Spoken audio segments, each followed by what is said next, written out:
2 Samuel chapter 4. Ish-bosheth murdered.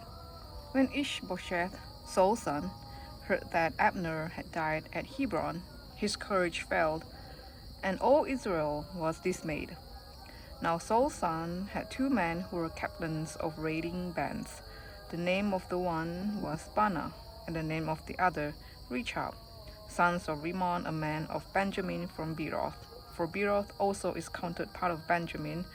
The Beerothites fled to Githam and have been sojourners there to this day.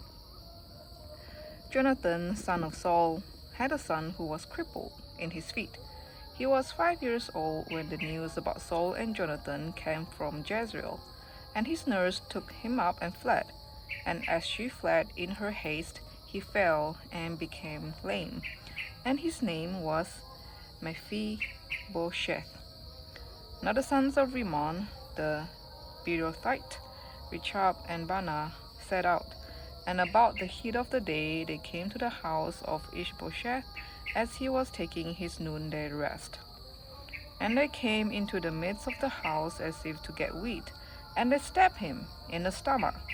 Then Rechab and Baanah his brother escaped. When they came into the house, as he lay on his bed in his bedroom, they struck him and put him to death and beheaded him. They took his head and went by the way of the Arabah all night, and brought the head of Ish-bosheth to David at Hebron. And they said to the king, "Here is the head of Ish-bosheth, the son of Saul, your enemy, who sought your life. The Lord has avenged my lord the king this day on Saul and on his offspring."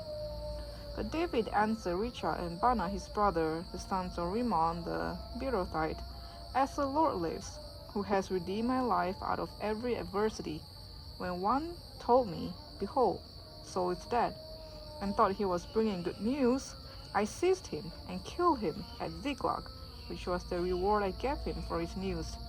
How much more, when wicked men have killed a righteous man in his own house on his bed, shall I not require his blood at your hand and destroy you from the earth?" And David commanded his young men, and they killed them and cut off their hands and feet, and hanged them beside the pool at Hebron. But they took the head of Ish-bosheth and buried it in the tomb of Abner at Hebron. This was 2 Samuel chapter 4.